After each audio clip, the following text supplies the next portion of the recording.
अस्सलाम वालेकुम। उम्मीद है आप सब खैरियत से होंगे।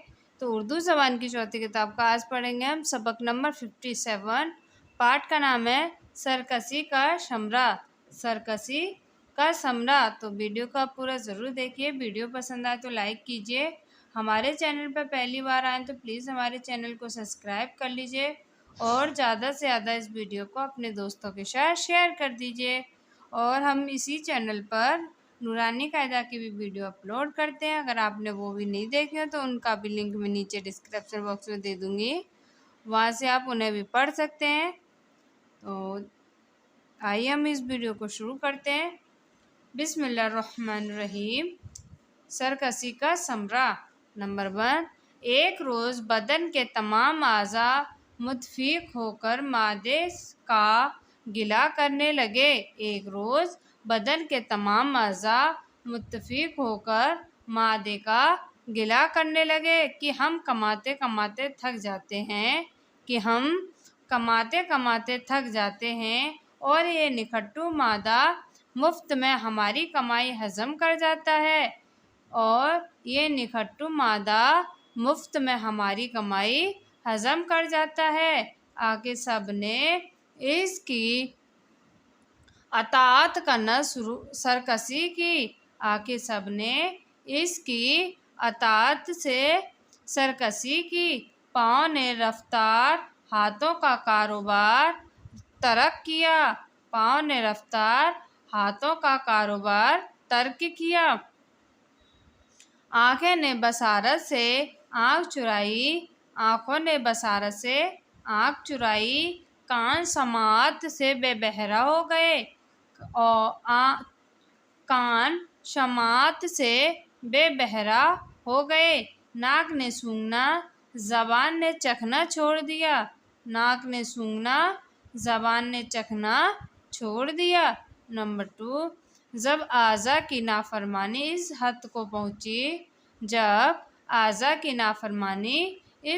पहुँची कि हर एक ने अपना अपना काम बंद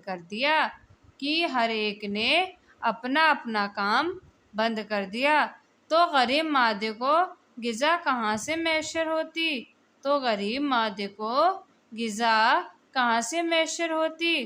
कुछ अरसे तक बेआब व दाना सब्र किए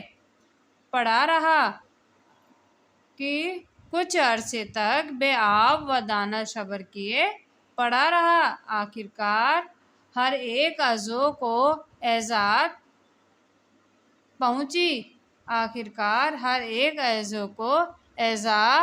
पहुँची और उनकी ताकत ज़ाइल होने लगी। हाथ कफ़े अफसोस मिलने और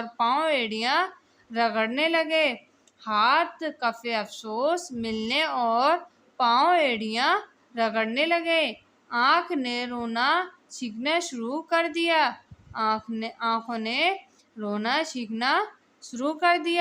कान भी मारे ज़ाफ़ के सुन हो गए। नाक का भी नाक में दम आ गया। ज़बान का बोलना बंद हो गया। नंबर 3। मादे ने कहा ओ मेरे मददगारों, अब तुमको मालूम हुआ कि जो कुछ तुम्हारी मेहनत व मुशक्क़त की बदौलत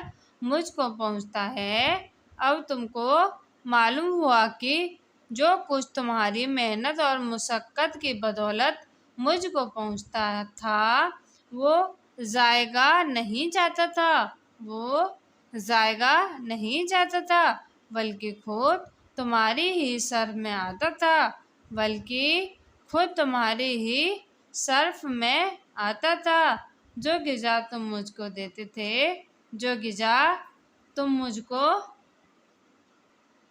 हवाले करते थे, मैं उसको हज़म करता और जो खून उससे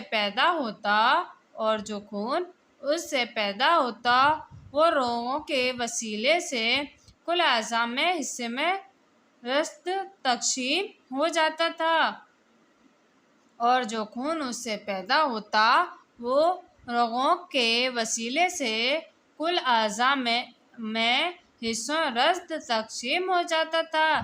اسی سے تمہارے سب کی پرورش ہوتی تھی۔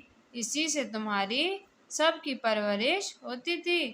نمبر 4، جب کہ اعضاء نے اپنے جماعت اور سرکشی کا نتیجہ صاف صاف دیکھ لیا، جب کہ اعضاء نے اپنی حماقت اور سرکشی کا نتیجہ صاف صاف دیکھ لیا تو بہت نادم و خجل ہوئے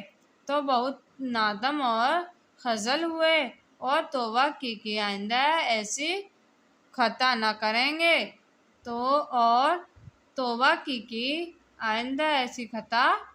کریں گے اسی طرح جو نادان اپنے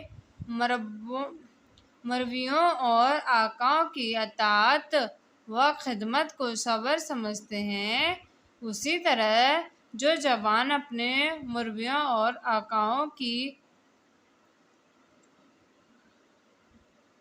اطاعت و خدمت کو صبر سمجھتے ہیں، وہ انجام کار اعزاز پاتے ہیں اور تقسیم اٹھاتے ہیں۔ اس کو ہم ایک بار اور پڑھیں گے۔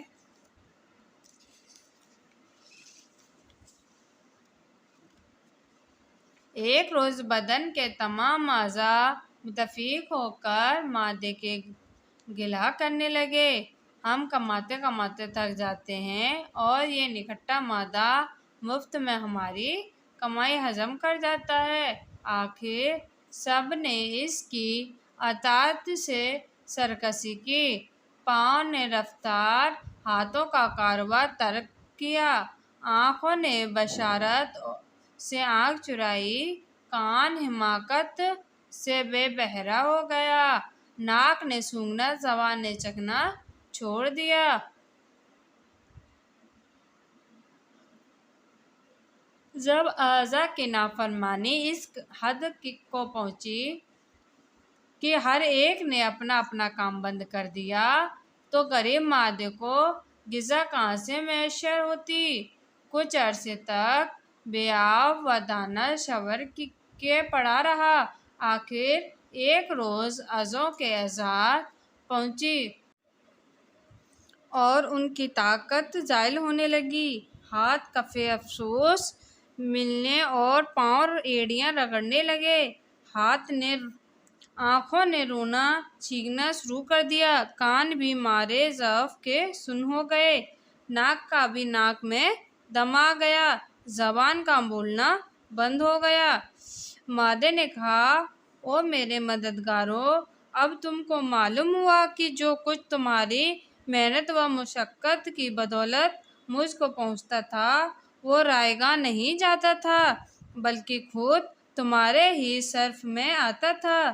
جو غذا تم مجھ کو حوالے کرتے تھے میں اس کو ہضم کرتا اور جو خون اس سے پیدا ہوتا وہ رگوں کے وسیلے سے کل اعضاء میں حصوں رشت تقسیم ہو جاتا تھا۔ اسی سے تمہاری سب کی پرورش ہوتی تھی۔ جب کہ اعضاء نے اپنے حماقت اور سرکشی کا نتیجہ صاف صاف دیکھ لیا تو بہت نادم و خجل ہوئے اور توبہ کی کہ آئندہ ایسی خطا نہ کریں گے۔ اسی طرح جو نادان اپنے مربیوں اور آقاؤں کی اطاعت و خدمت کو جبر سمجھتے ہیں وہ انجام کار اعزاز پاتے ہیں اور نقصان اٹھاتے ہیں۔